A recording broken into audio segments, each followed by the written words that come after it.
Are you in, or do you possibly know of someone who is in a very complex, dysfunctional family situation? One where possibly what's happening inside the family is very different from what's being portrayed outside the family in public? Listen to Sarah Westbrook. She has a fascinating story chronicling her former life, and she's now a licensed therapist helping others through complex, dysfunctional families. She is a person who has experienced, is overcoming complex PTSD. Hi there, and thank you for joining us on the Overcomers Overcoming podcast. We feature those who are in the process of overcoming or have overcome any type of life encounter, life obstacle that at the time seemed to be almost insurmountable. With this podcast, we have three objectives in mind. Our first objective is we want you to know with a confident resolve you are not alone. We want to work with you. We want you to know there are others who are working with you, who want to help you through whatever you are encountering, and together we will get through whatever you're experiencing. Our second objective is there are multiple options for any life encounter you are facing. We want to help you develop a resolve that there are various options and solutions to any life dilemma. Our third objective is to help you with critical thinking skills. If you're encountering something that was possibly a decision you made sometime in the past, and if you had the opportunity for a life redo, you would make a different decision. We want to help you with those critical thinking skills that can help you make an informed decision and not encounter what you're going through at the moment. We are the Cooper Culture, a veteran-owned business.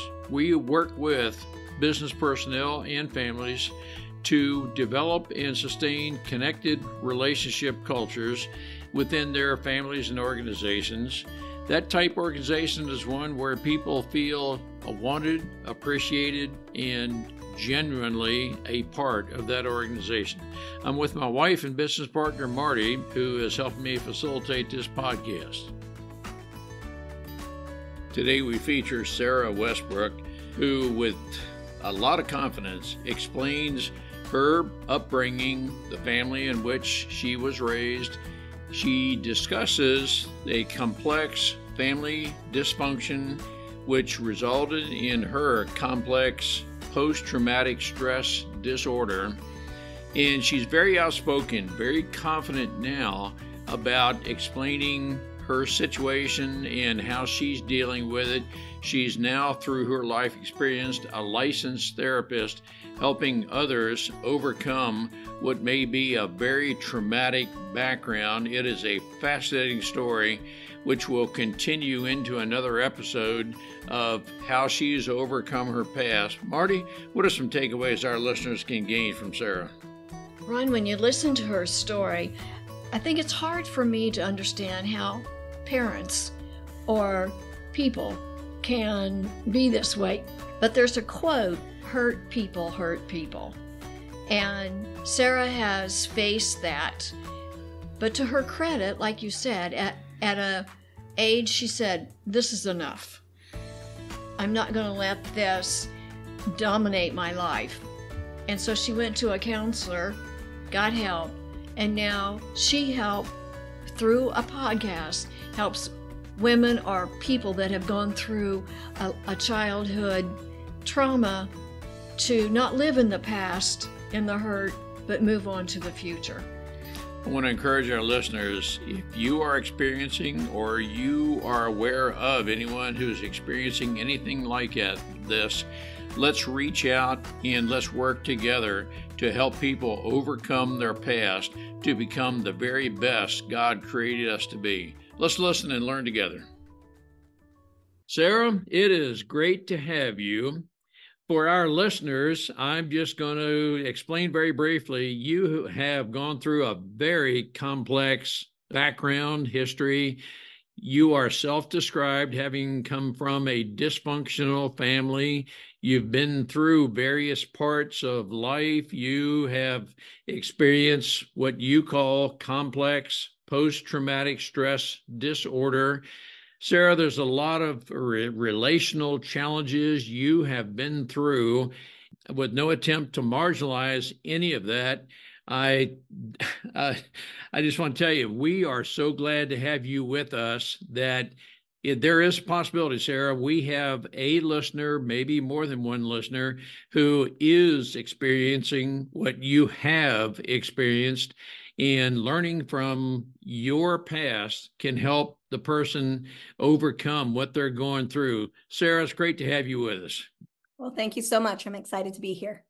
Sarah, can you start wherever you want? You had a storied past and complex PTSD.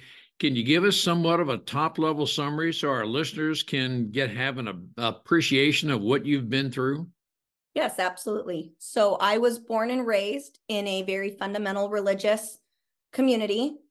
And I like to start with saying, you know, my parents were doing the best job that they knew how to do. There was a lot of pressure to get married and have children right away, and neither of them had taken the time or really have the resources to put in. Whoops, let me end that really quickly. My phone is ringing. Neither of my parents really had the resources available to them to work through their own traumas. I was their oldest child. They got pregnant with me 3 months after they got married. And I think that inadvertently, they took out a lot of their traumatic past on me, because complex PTSD is a diagnosis that you get with chronic, usually chronic childhood abuse and neglect. So during my young years, I was sexually abused, I was physically abused. In my teenage years, there was a lot of emotional abuse. And my parents held me hostage in my own home when they found out that I was sexually active at the age of 16, which was against the rules of the religion that we were a part of.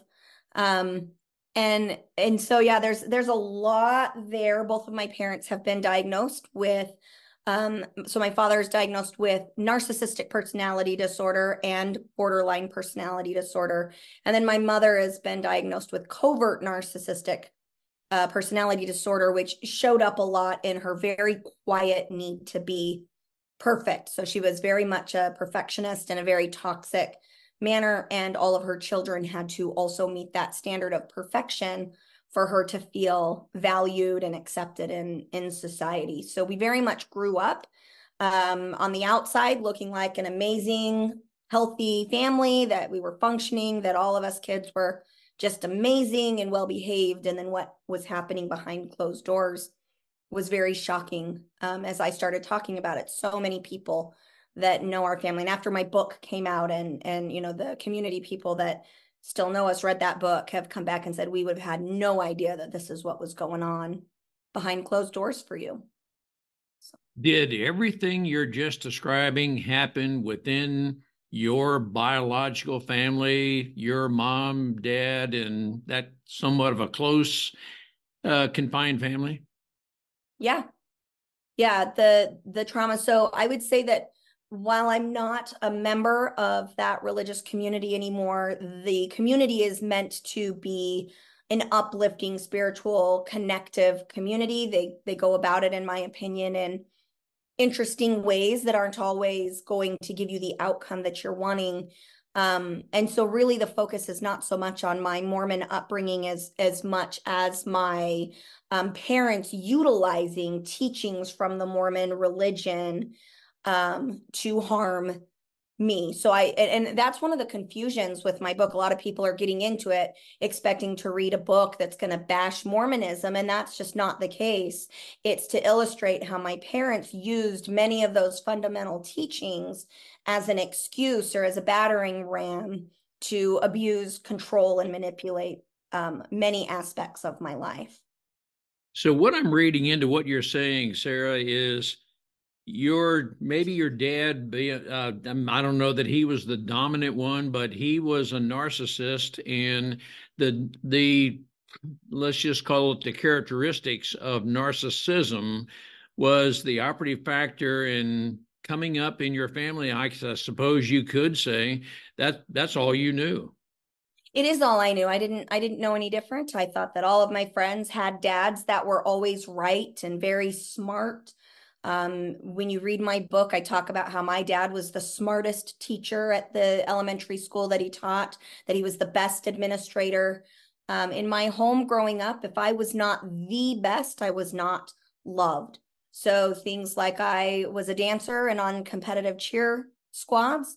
If I was not the best on the squad, if I was not the smartest girl in the room, then I would lose love and support from my parents. I also played the flute. I was in marching band. I sat first chair with my flute from the time I started band in 5th grade all the way up until I graduated from college. Because if I was not the best, then I was scum beneath his feet. And so both he and my mom's narcissism extended into, not only do we know everything, not only are we the smartest people in the room, not only is our family better than everybody else's, and let us point out all the ways in which we are the smartest or the best, that had to extend to the children of, if our children do not keep up this facade that our family is the best, well, then we're going to cut those children out of our life, or we're going to make their life very miserable. So I grew up in a very competitive home, but an unhealthy competitive home, because some competitiveness is very healthy. It's a great motivator. But for me, it was, if I'm not the best, I won't be loved anymore. If I'm not the best, then I will hear my dad say things about me that I hear him say about other family members or other people in our community. It was very much, let me cut other people down so that we could feel better than everybody else. So I hope that gives you a nice little glimpse of how I was raised. Sarah, I want to ask you, said your mom was a different type of narcissist. So are there degrees, but explain your mom's narcissism? Yeah, absolutely. I think we have to be careful with the term narcissistic personality disorder. It's kind of trendy right now in community. So you're going to see in a lot of social media places people throwing around, oh, I'm married to a narcissist because they are selfish in this way, or they're not very good at communicating. And that's not narcissism at all. You have to see that continued pattern. So with my mom, she was very quiet and reserved. A lot of her narcissism came out in that need to be perfect. So our family had to be the most reverent. We had to sit quiet. We had to have everything done just so, very much in almost an obsessive compulsive disordered way. But also, if there were any failings in our family, it was not my mom's fault. So in my Mormon upbringing, it's a very patriarchal society. So the man is the head of the household. They make the decisions. They speak for God. And so for my mom, it was very much, I will never speak out against your father, even when he is abusing you. I'm going to cover up the fact that he sexually abused you. I'm going to keep that all secret because, one, I don't want other people outside to know that I could have married a man that would engage in this, but also number two, well, he's speaking for God. So anything bad in our family, that's not my fault, it's his fault. And even now, if I approach my mom with, Mom, where's your responsibility in the things that occurred against me when I was in the home? Her response is, well, you just need to forgive and forget. Let's just move on. Now, a lot of people wouldn't look at that as narcissistic because it's very subtle. So you would have to see this continuing pattern of the bad things in my mom's life are never her fault. Her opinions are stated as fact. Always, if you don't go along with her belief system, if you live or make choices outside of her belief system, she will cut you out of her life. A great example is my mom worked for a medical provider and suspected that the doctor was sleeping with one of the assistants in that building. And so she took it upon herself with absolutely no evidence to state as a fact to the doctor's wife, your husband is cheating on you. And then when he came back going, whoa, that's not what's going on. For her, it was, well, I suspect it, therefore it is fact. And she got fired, but also that marriage of the doctor and wife was very, very troubled. And even without the evidence there, my mom will continue to say things like, that's not my fault. He shouldn't have been acting that way. It's not my problem that they're having marital problems. I probably brought to light something that would have eventually come up, so on and so forth. And as it turns out, there was no marital affair, and there's no remorse for having put a family through what she put them through, because her morals and values are, I speak up no matter the harm it causes the people around me, even though I have no evidence to determine otherwise. So it's that subtleness, but it's still very much there.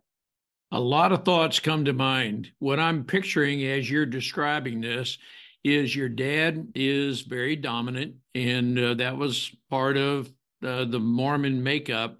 You were made to feel that you're just not good enough because you always needed to excel, but you always came up short. I don't want to suppose that, but was that largely a part of your childhood? You're just not good enough? I would say, well, number one, yes, absolutely. And to this day, part of the complex PTSD is when anything goes wrong in my life, my initial thought is I'm unloved because I'm not good enough. And that's something that I have to slow myself down and walk myself back and say, life's circumstances are not interconnected with my personal value. But that is still that initial response of I have to perform better in order to not lose love from the people around me. I would say, as far as my dad being dominant, he was dominant, or he was allowed to be dominant in the relationship when the risk of something failing was high. Otherwise, my mom was very subtly dominant in the sense that she used sex as a bargaining tool to get my dad to do certain things within their relationship. So between the two of both of my parents, there was a lot of sexual inappropriateness and sexual manipulation. So early in their relationship, my mother was sexually violated by my father. We probably needed to put a content warning. We might want to go back and content warning on this. But then my mom learned very, very quickly that if she wanted to get something, all she had to do was dangle the sex thing in front of my dad. And so their relationship, it was very difficult for me to know who's in charge today, whose rules are we following today? Are we following dad's rules? Or are we following mom's rules? And I would actually say, growing up, my mom was the heavy-handed disciplinarian for us kids, and my dad was the playmate until we hit our teen years, which is, developmentally, teens push against their parents and have a different opinion. And my dad did not handle that well at all. And subsequently, what my mom would do is she would buddy up with us as teens and kind of get us to be, oh, dad is evil, dad is bad. And she would play the victim of, well, maybe I should divorce him. Oh, no, I can't divorce him because in Mormonism, that's not allowed, so on and so forth. So it was a very mixed dynamic. And I would say one of the dynamics that led to the complex PTSD diagnosis is that my childhood was very unpredictable. Sometimes I had my needs met, other times I did not. And I was always afraid of, am I doing something wrong? If I am I going to get in trouble? Even when I was doing everything right, I would still get into substantial trouble. My parents have blamed, well, my dad mostly has blamed me since I was 18 months old. He claims that I have been trying to sabotage and break up my parents' marriage. I was 18 months old. Obviously, that's not I have no idea what's going on at 18 months, but he will say today that basically from the time I was an infant, my primary goal in life was to break up my parents so I could have my mom to myself, which is very fascinating, very dysfunctional, but that is his claim. The picture I'm forming as you're describing is you had a family within your house who was very dysfunctional, very manipulative. That's what I'm Very. processing as you're describing this. There was, I'm going to guess, a lot of gaslighting Oh, yeah. going on that, oh, well, Sarah, something's wrong with you that you could even think that way. But then when you'd get in church, you would present the air. Your dad, mom and dad would present the air that, oh, you're the perfect family. And maybe at the time you knew mentally, oh, if you just knew what was happening inside our house. And so you went through many years of what I'm processing as mental turmoil that, oh my gosh, it's just almost as if you hated being in the house. Maybe, Sarah, was that kind of what you went through? Um, so let me just kind of expand on your picture real quick and then I'll answer your question. So I would say that in private, I was never good enough. But when we were in public, neither of my parents had any problem bragging about, well, look at Sarah, she's got great grades. She's the #1 flautist. Her competitive cheer team is between first and third in the state, so on and so forth. So in private, I was never enough. In public, I was placed on a pedestal as a bragging right. And I think that Sarah's on a pedestal in public becomes very important, because when my parents find out that I'm sexually active, so if you read my book, you're going to see that shift of Sarah was the greatest thing known to man. Look at all of these bragging rights we have for her. Oh my goodness, she's had sex. She's a disgrace. Now we're going to lock her up and hide her away so that the world cannot see her or see her flaws. So I don't remember your question now. I It totally was gaslit you into a different. no, that Sarah, you're describing things that, okay. So what I'm picturing as you're describing this, that out in the church, outside your house, you were put on a pedestal, so to speak, but that could be the narcissist, manipulative fashion that, oh, if you hear anything from my children about things are not going well in our family, just look at how proud we are of Sarah, so forth and so on.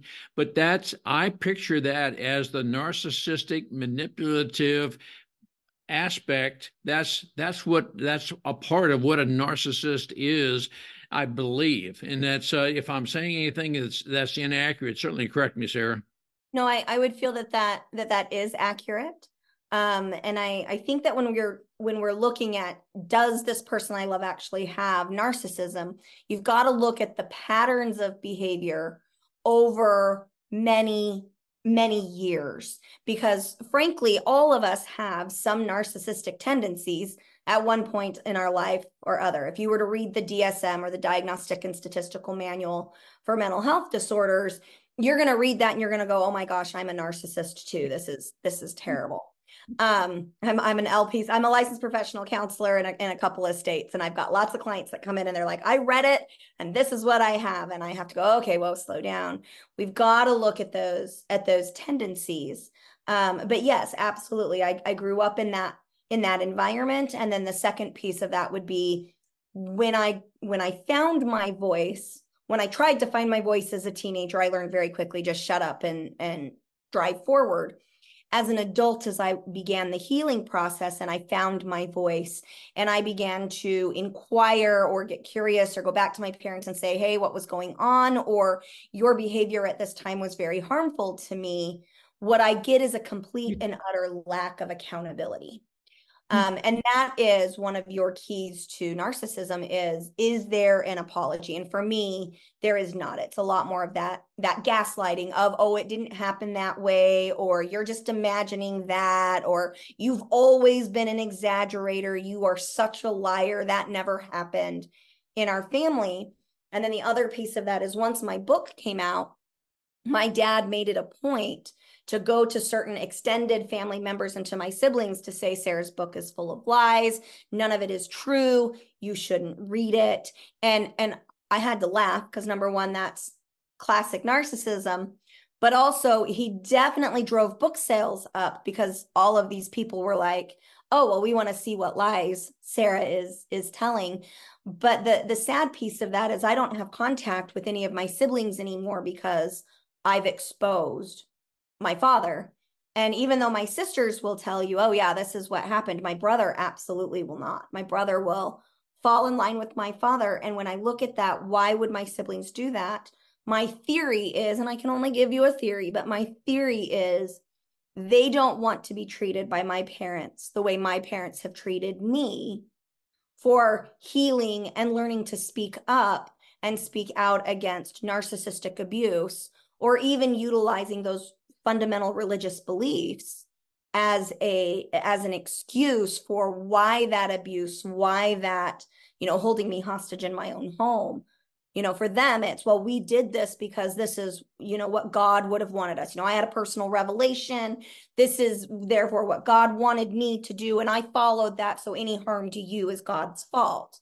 And that's very much that narcissistic tendency is, role reversal and shifting the blame onto other things rather than saying, hey, when you pull your 16-year-old daughter out of high school and then you make her mother stalk her for months on end to make sure she does not have any contact with her boyfriend, that's emotionally and mentally abusive. That's not an appropriate response to a 16-year-old acting like a 16-year-old does. And for him, because he had a personal revelation, because it was the only way he could save me from my horrible boyfriend, it was an okay thing to do, and it came from God. So any issues I have with it, I need to take those issues up with God. And that's very narcissistic, but that's also in a nutshell, that's what my childhood was.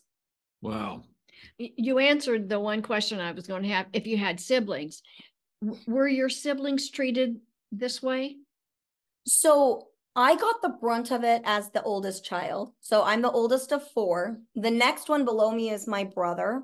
And boys can do no wrong in my dad's eyes. Any mistakes, so we have to, I'll share this story. So I had sex at 16 with my 18-year-old boyfriend. My brother at the age of 21, 21, had sex with a 14-year-old. I got taken out of school and held hostage in my own home. My brother was bailed out of jail, and the 14-year-old was blamed for all of that by both my father and my mother, saying, well, she seduced him. He had absolutely no control over it. And my brother walks free. He should be in jail. But by all reason of the law, he should be in jail. And he is not, because the 14-year-old was not willing. I don't know all those circumstances, but they did not pursue charges.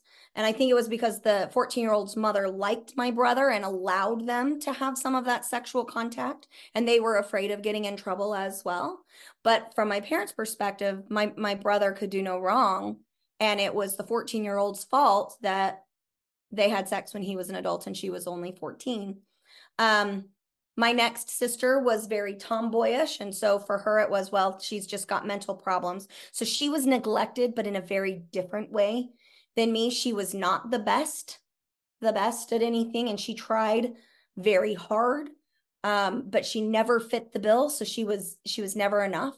And she struggles with deep-seated anxiety issues now. And then my youngest sister, definitely received very similar neglect. She was sexually abused by our next door neighbor, and my parents did nothing.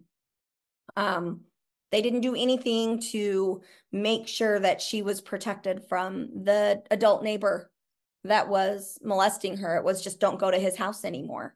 And that's all they did. So were all of my siblings abused or neglected? Yes, but in very different ways. I think the other thing is I have a very outspoken personality. I have absolutely no issues with confrontation. That's one of the things that I'm very proud of in myself. I have no problem saying it like it is and standing my ground and advocating for those who can't speak for themselves. That's my personality. Whereas my younger two sisters are a lot quieter. My youngest is a happy-go-lucky. She doesn't like confrontation. It makes her very anxious.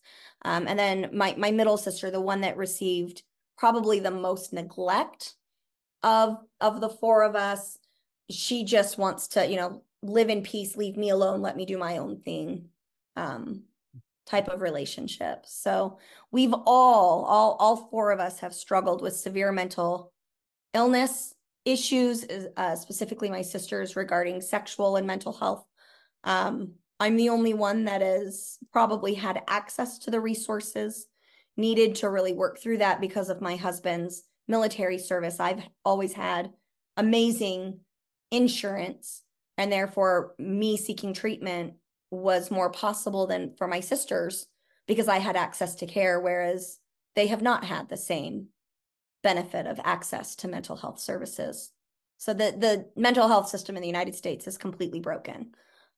It's very unfortunate. Those who need it the most are not getting what they need because access to resources and cost of care is just too overwhelmingly high.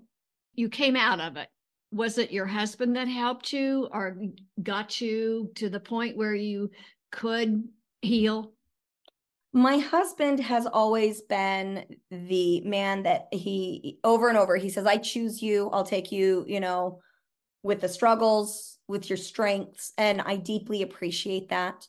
I had a wake up call. I am not a cheater. I'm not the type of person who feels that lying to my husband or purposefully engaging in infidelity is an appropriate thing. And in 2004, we ended up living just down the street from the boyfriend that I'd had sex with at 16. And I had no idea that there were even the feelings still there for him because he and I had never had closure. My parents found out and we never saw each other again. And so he ended up with military. He joined the military. We joined the military. Never thought I'd ever see him again. And he ends up being my neighbor in El Paso, Texas. And he and I had a marital affair. And that was a wake-up call for me of what on earth am I doing? I'm in a very happy marriage. I have a very supportive husband. We were in the middle of getting ready to adopt our second child. If you had asked me the day before, is there any chance that you would cheat on your husband? I'd have laughed. I'd have laughed at you right in your face and been like, heck no, we are very happy. And so when that occurred, that was the wake up call of I need counseling. I need help. I have no idea how I went from, this amazing wife and mother that, again, I'm going to be the most amazing wife. I'm going to be the most amazing mother so I don't lose love and respect.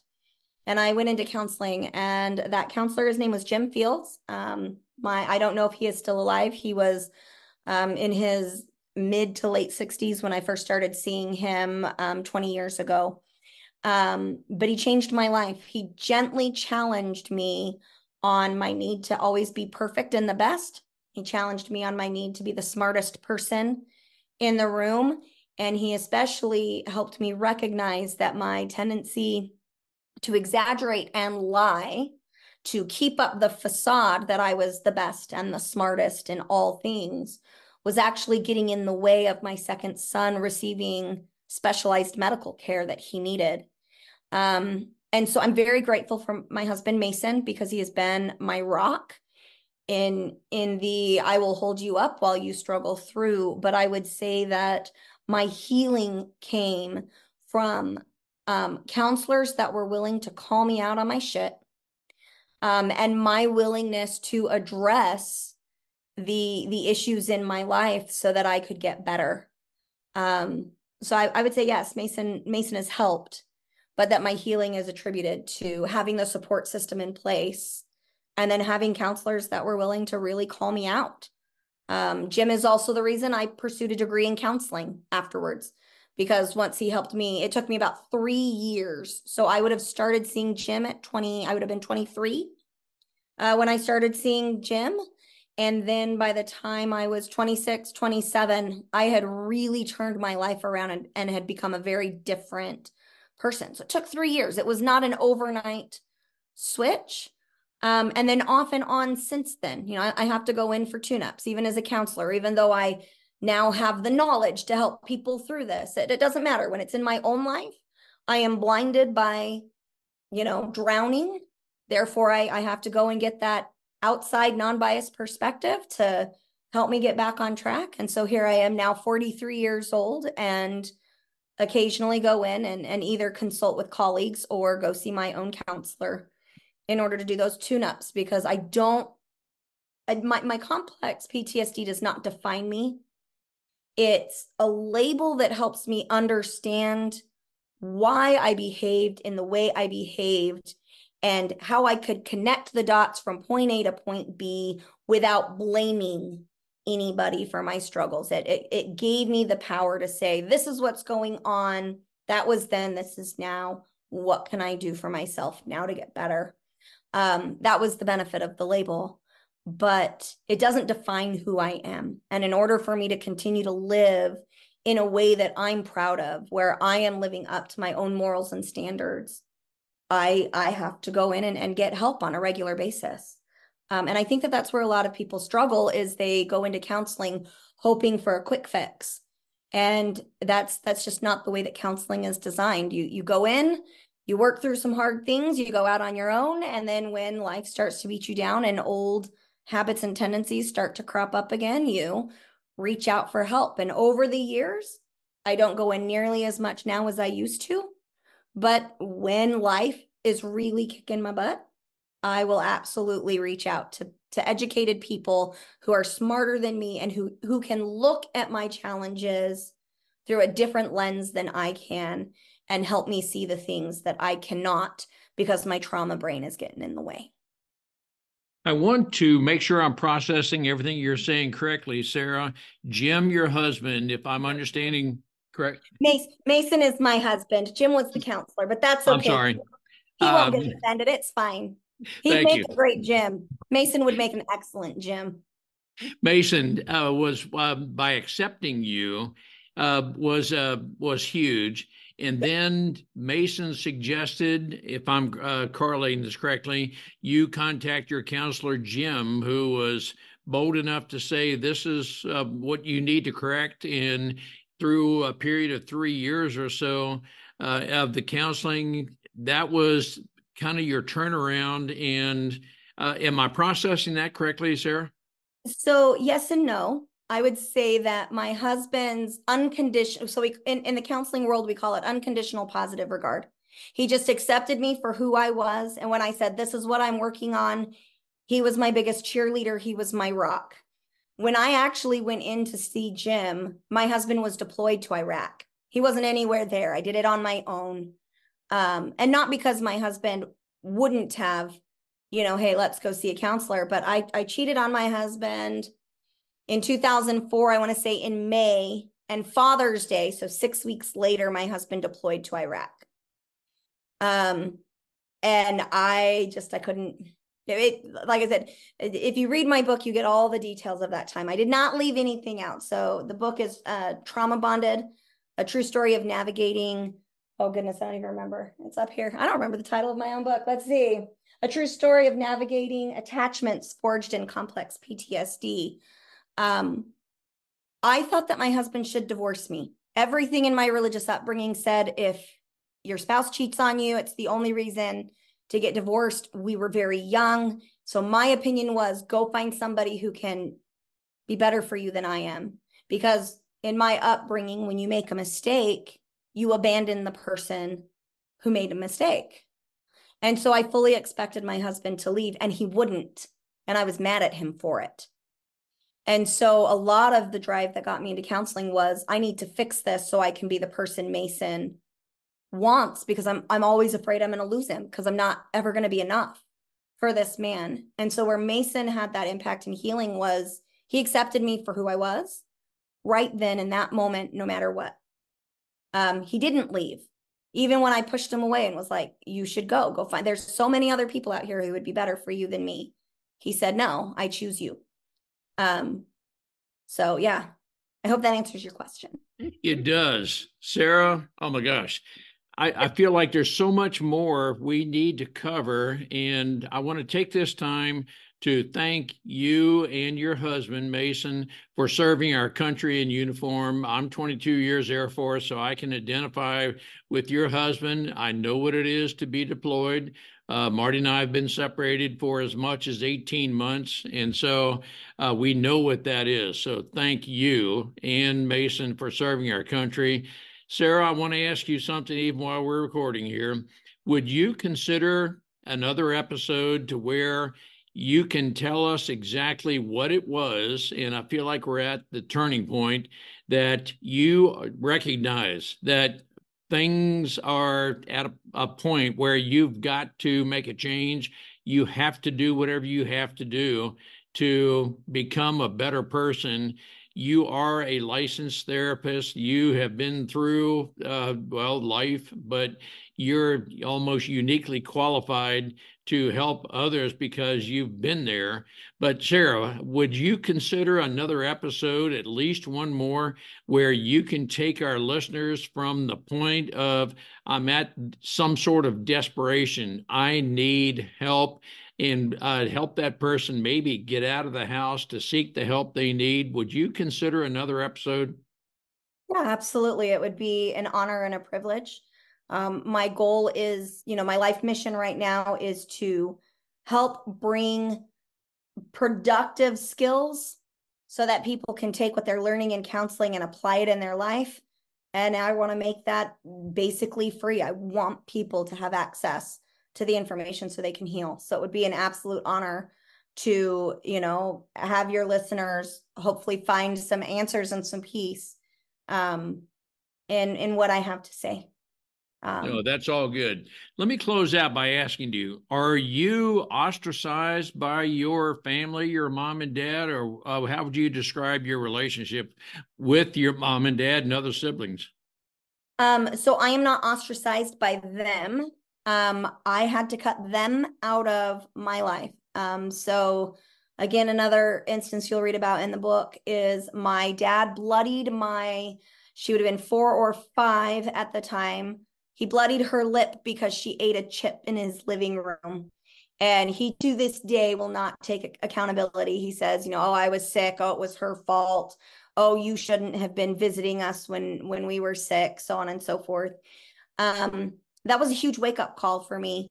I was willing to take all kinds of abuse growing up. And because in my Mormon upbringing, family was supposed to be the most important thing, there was no way I was going to cut them out of my life, because that would have a negative impact in my belief system, that would have a negative impact on the eternal progression of myself and my children. And as soon as my father's abuse crossed over to my children, specifically my girls, I had no more tolerance for it. And so I tried to reconcile with my parents. We went to family counseling for a little while. And when it became very apparent that they were not willing to put in the work or take accountability for the harm they were causing in my children's lives, I told them no more contact. And there's been no more contact from me. Now, my mom has reached out to me a couple of times, and it always turns into a disaster. I will say, I need, in order for us to talk, you need to be accountable for your role in this. And I get the same gaslighting every time of, you need to forgive your father. He wasn't feeling well, so on and so forth. And so, yeah, I don't have contact with them anymore. I think one of the challenges for them is they keep demanding that I forgive. And forgiveness for me is a symptom of healing. I forgave him a long time ago. I can talk about what happened now without having a strong negative emotional experience, without being triggered. I have forgiven him, but I don't trust him worth shit. And I would never feel comfortable with him being around my small children unsupervised. And so because of that, we have no contact. So I forgave him, but that does not mean I need to open myself up for his continual mistreatment of my family. And again, specifically my girls, because boys can do no wrong. And God blessed me with a whole lot of boys. So it took a long time to get there because I've got a lot of, so my husband and I right now, we have 9 children in our home. At the time all of this happened, we had 7. We're foster and adoptive parents. So we had 7. So at the time that my father did that and I cut him out, I had 7 children, 5 boys, 2 girls. He did great with my boys, not my girls. Sarah, that may be another topic to discuss or include in the following episode. It may be necessary to separate from the toxic environment that is part of the past, no matter how difficult that is to do that. Sarah, on behalf of our listeners, thank you for being so open, transparent, and living the experience that you've had, reaching out to help others. We'll make your book, Trauma Bonded, known to our listeners. And would it be safe to assume it's available through Amazon and anywhere books are sold? Yep, it is available anywhere books are sold. So absolutely. And you can get it paperback or hardback. There's also the audiobook, and I read the audiobook myself.